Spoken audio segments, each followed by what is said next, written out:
Okay, so good day everyone. So for today, we're going to have a discussions of a module 8, no emerging trends of marketing no, and decision making.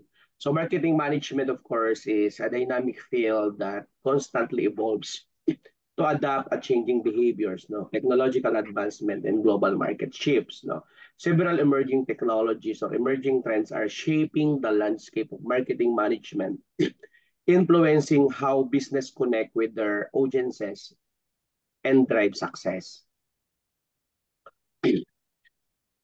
Marketing analytics no, is a data-driven approach that involves the collection, analysis, and interpretation of marketing data to make informed decision and optimize marketing strategies. No, it encompasses the use of various tools and techniques to measure the performance of marketing campaigns, no, track consumer behavior, and assess the effectiveness of different marketing channels. So, by leveraging data, organizations can gain valuable insights no, into customers' preferences, market trends, and the overall impact of their marketing efforts. The process of marketing analytics involved the systematic gathering of data from various sources such as social media, no, web analytics, customer feedback, and sales data. And this data no, is then analyzed to identify patterns, trends, and correlations that can inform marketing strategies. So through the use of advanced analytics techniques, such as predictive modeling, machine learning, marketers can also make future predictions about consumer behavior and market dynamics. The decision making no, in marketing analytics is a crucial aspect of the process as insights derived from data need to be translated no, into actionable strategies. Marketers use the findings to make informed decisions about strategy adjustments. Now, let's say, for example, if analytics reveal that a particular marketing channel is generating a higher return on investment, resources can be reallocated to maximize impact. And this data-driven decision-making approach helps organizations stay agile and responsive to changing market conditions. And to give us more details about the topic, let us all welcome our presenter. Go ahead. Hey everyone, good morning. My name is Carlo Luis Reyes, and today I will be discussing Module 8, Marketing, Analytics, and Decision Making. So first, let us proceed to the topics that will be discussed. So first is Marketing Data Analytics Tools and Techniques, Predictive Modeling and Customer Segmentation, Data-Driven and Decision Making in Marketing, then ROI Analysis and Marketing Attribution. So let's proceed. First, what is Marketing Data Analytics Tools and Techniques? So these are software applications designed to analyze, interpret data related to marketing efforts. As stated by Dean Marmelo earlier, ito dito natin ina-analyze yung data na nagagather through marketing efforts to show which are effective for conversion of customers. So these tools help businesses make data-driven decisions by providing insights into the customer behavior, campaign performance, and overall marketing effectiveness. So what are examples of tools and techniques that are being used today? So first are web analytic tools. So the examples are Google Analytics and Adobe Analytics. So what do? They track website traffic, user behavior, conversation rates, and other relevant metrics. So for example, ito yung sa Google Analytics, once you visit a certain website na gumagamit ng Google Analytics, they will track on how you interact with that website or web page. Yung clicks mo, yung how long did you stay on that web page, or yung topics ng web page na binivisit mo. Next is customer relationship management systems. Examples are Salesforce and HubSpot. So the techniques are manage customer data, track interactions, and analyze customer journeys for targeted marketing. Next is social media analytics tools. Examples are Hootsuite and Sprout Social. So techniques, they monitor and analyze social media engagements, audience demographics, and campaign performance.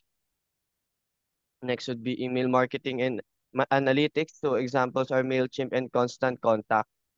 So they evaluate email open rates, click-through rates, and subscriber behavior to refine email campaign. So, example nito is yung pag nagre-register tayo sa mga websites or sa campaigns, then you click na keep subscribe for news or updates. Tapos, makaka-receive tayo ng email ads in the future regarding to the email campaign or the ads that we click. And it will track na pinapansin ba ni customer yung email natin na to, yung pinapadala nating emails, like that, or hindi kino-open. Next is predictive analysis. So they use statistical algorithms and machine learning to predict future trends and customer behavior, aiding in targeted marketing strategies. Data visualization tools, Tableau and Power BI. So create visual representation of marketing data for easy interpretation and decision making.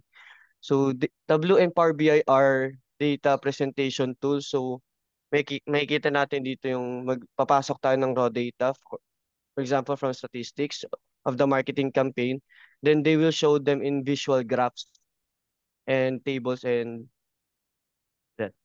Next is A/B testing.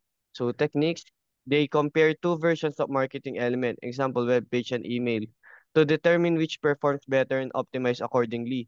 So they compare two techniques. So para makita which is more effective na campaign na marketing campaign.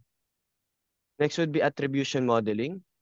Techniques is assign value to different touch points in customer journey to understand the contribution of each to conversions. So touch point and conversion. So kung yung conversion is the action we want from the customer, the perform desired action. So for example nito is yung sales. Ayun yung ultimate conversion goal natin, yung sales ng product or service. Next is surveys and feedback analysis. So we gather customer feedback through surveys and analyze responses to understand preference and sentiments. So bimigay tayo ng survey, papasagutin natin, then we analyze the data gathered.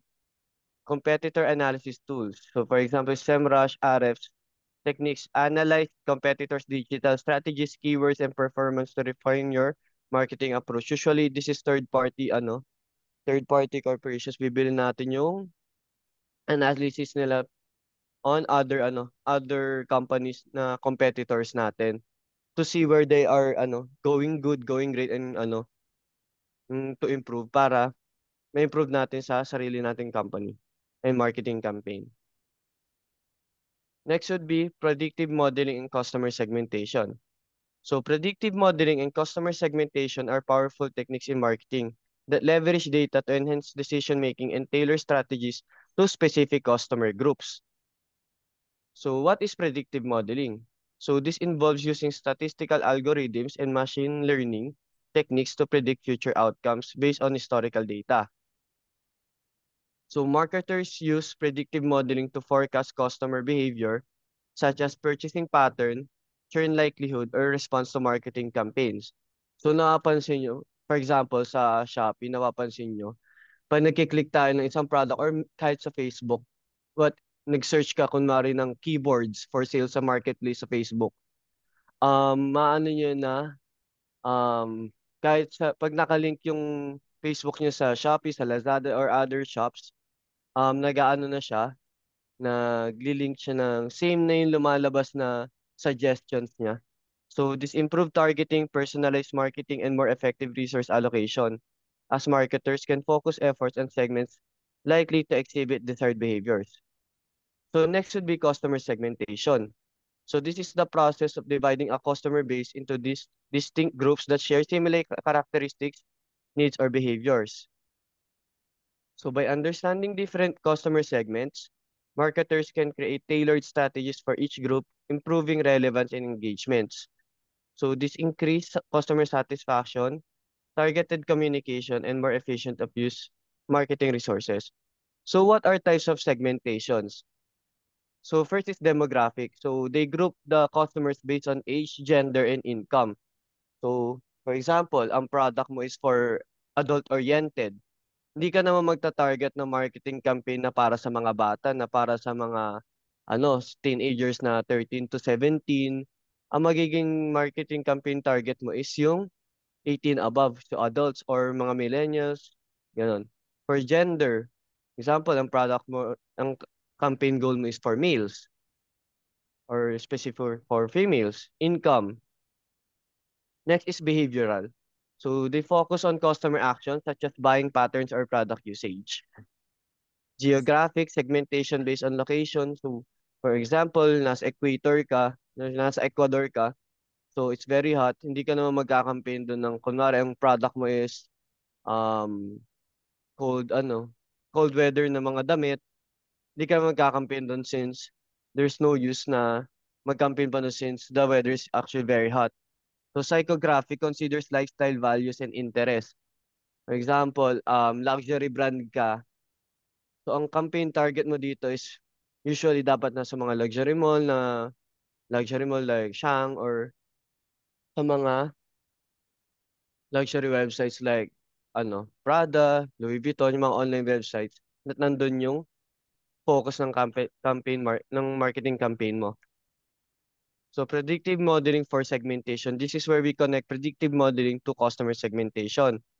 Predictive modeling can inform customer segmentation by identifying patterns and factors that contribute to group distinctions. So personalization.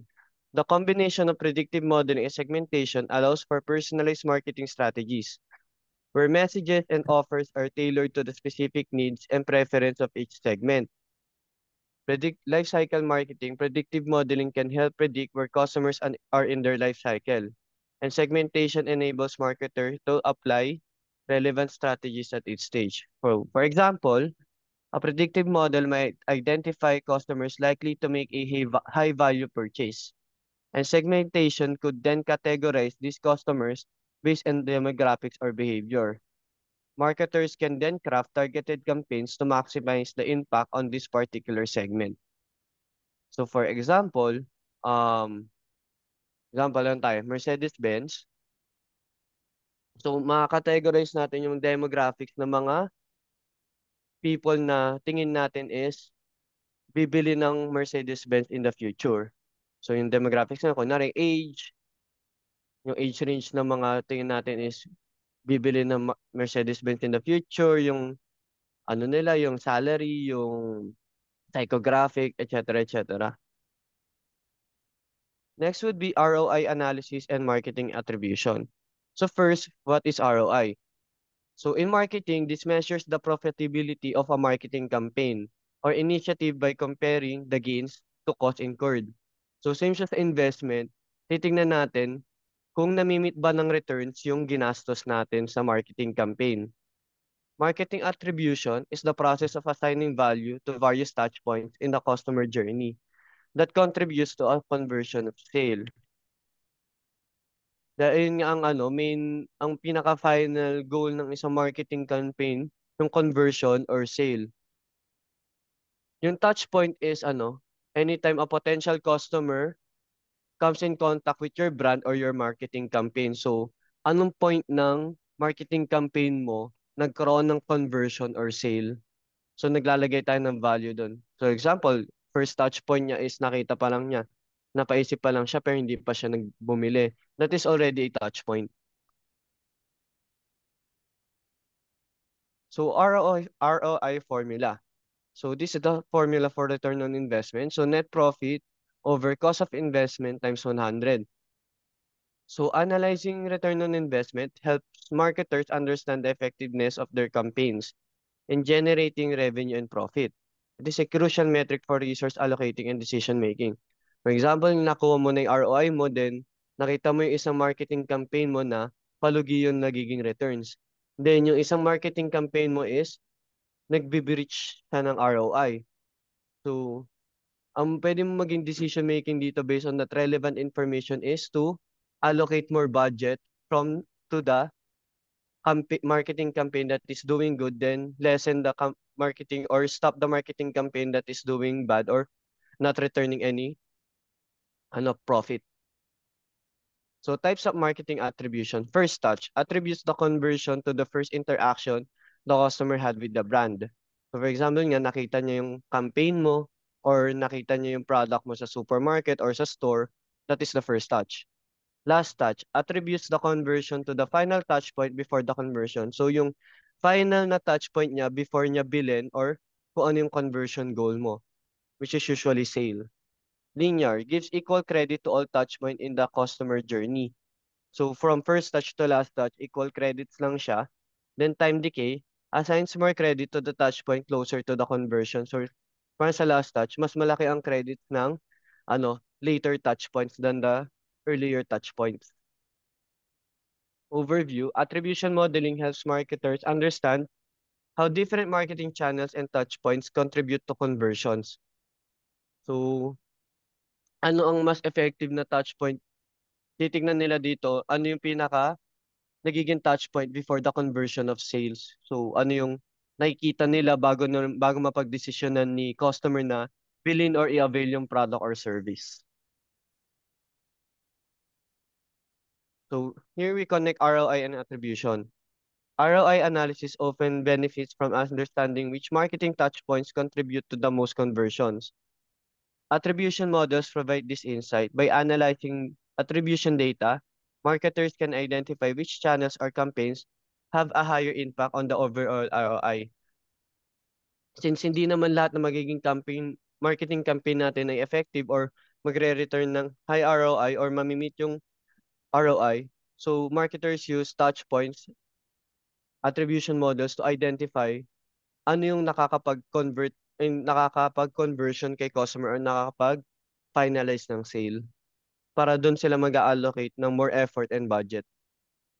For example, suppose a company runs an online marketing campaign across multiple channels.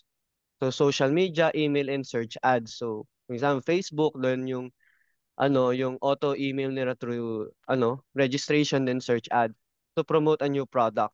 Yung search ads, for example, 'di ba, pag nag-Google tayo, then nagse-search tayo, usually ang unang lumalabas sa highest sa first area is may nakalagay doon ad. Then ayun yung search ads. By using an attribution model, the company can identify that customers often interact with the product through an initial social media post, later clicking on an email link, and finally making a purchase after a search ad. So by this example, we can see that the first touch is the interaction with a social media post. Then the last touch is purchase after a search ad. So if linear yung linear interaction, linear yung tayo, magigive tayo ng equal credits from the social media post to the search ad. Since linear nga tayo sa touch points. Pero if yung touch point natin is yung later, ang give tayo ng more credit, magigive tayo ng more credit from the email link to the search ad, then less credit to the social media post. So combining this attribution information with ROI analysis, the company can allocate budget more effectively, giving due credit to the touch point that significantly contribute to conversions. So, i-analyze nga nila based dito sa types of marketing attribution kung sa tingin nila ano yung touch point na mas nakakapag-convert sa sales, whether first touch or linear or time decay. Kung first touch, last touch, or yung last. Then next is data-driven decision making in marketing.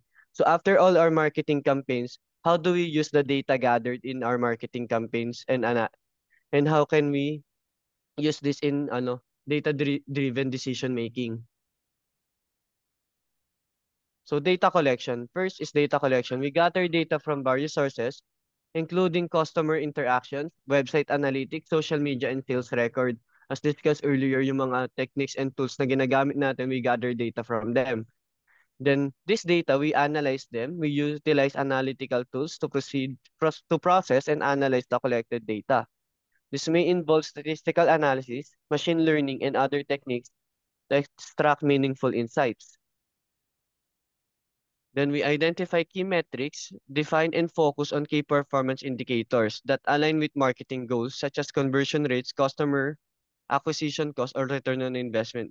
Here we identify ano na ba yung yung mga nakakamit, yung mga marketing campaigns na natin na nakakamit ng KPIs, ng ROIs, or ng goals ng conversion rates or sales. And customer segmentation, segment the customer base based on characteristic, behavior, or demographic. The segmentations allow for more targeted and personalized marketing efforts. So after identifying the key metrics na nag-work, they then identify the customer segmentation ng mga nag-work na mar- tam- marketing campaigns. So next is predictive modeling. We use predictive modeling to forecast future trends and customer behavior. This helps in anticipating customer needs and optimizing marketing strategies accordingly. Then we conduct A/B testing to compare different versions of marketing elements. So which is more effective, email, social media, or search ads, and determine what resonates best with the audience. Attribution modeling, attribute value to various touch points, as discussed earlier, ng customer journey to understand the impact of each marketing channel on conversions. Real-time analytics. Improve real-time analytics to respond quickly to changing market conditions and customers' behavior. This agility is crucial for adapting marketing strategies on the fly. ROI analysis regularly assess the return on investment for marketing campaigns. This ensures that resources are allocated effectively, maximizing the impact of marketing efforts. Data visualization. This is where we use Tableau and other data visualization tools. So here we present the data we gathered in a visually accessible manner using dashboard and reports. This aids in understanding complex data sets and communicating insights across the organization to help with better decision making. Iterative improvement. So continuously iterate and improve marketing strategies based on data feedback. This involves learning from successes and failures, refining approaches, and staying adaptive to market changes. Next is personalization. Use data to personalize marketing messages and experience for individual to customers, increasing relevance and engagement. So the summary, by incorporating data-driven decision-making into marketing practices, organizations can optimize their campaign, enhance customer experiences, and ultimately achieve better results. It's an ongoing process that requires a combination of analytical tools, expertise, and a commitment to adapting strategies based on data insights. So here we use the data gathered from the tools we used, then we analyze them using the techniques. Then using those techniques, we use them to come up with a data-driven decision to proceed for future marketing campaigns. And that ends my presentation. Are there any questions po?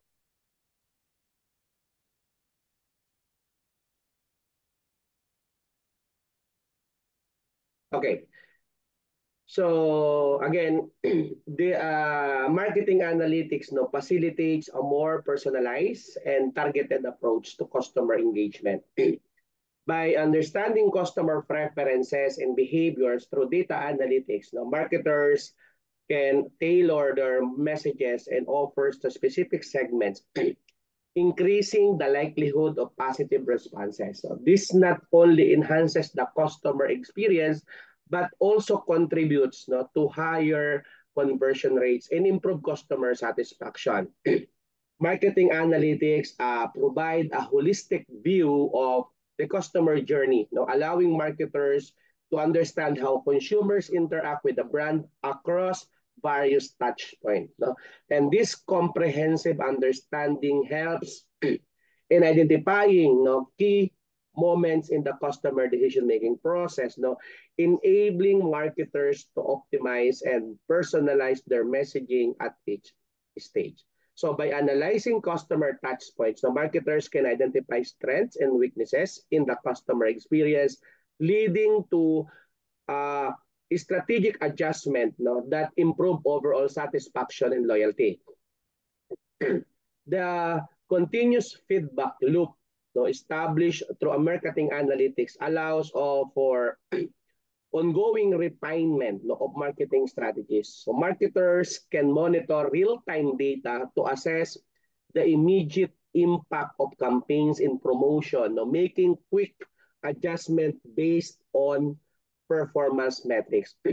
This agile approach is particularly valuable in today's fast-paced and ever-changing business landscape, where the ability to adapt swiftly to market dynamics is a competitive advantage because marketing analytics also plays a vital role in measuring the return on investment of marketing efforts. By quantifying the impact of campaigns and initiatives, an organizations can allocate budgets more effectively, focusing resources on activities that deliver the highest value. And this data-driven approach to budgeting helps organizations optimize their marketing spend and maximize the efficiency of their marketing efforts, contributing to overall business success. So collaboration between marketing and other departments is facilitated through the insights provided by marketing analytics. No? So data-driven decision making creates a common ground for discussions, aligning marketing goals with broader organizational objectives.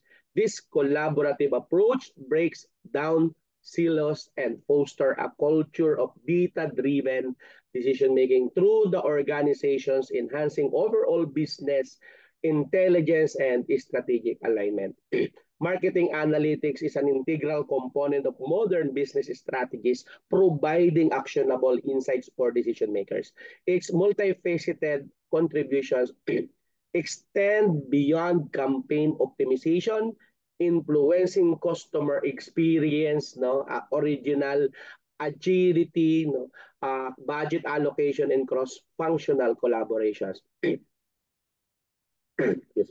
As organizations increasingly recognize the importance of data-driven decision-making, the role of marketing analytics contribute to evolve, shaping the future of strategic marketing and business success. Now, marketing analytics is powerful actually tool that enable organizations to make data-driven decision, optimize marketing strategies, and enhance overall performance.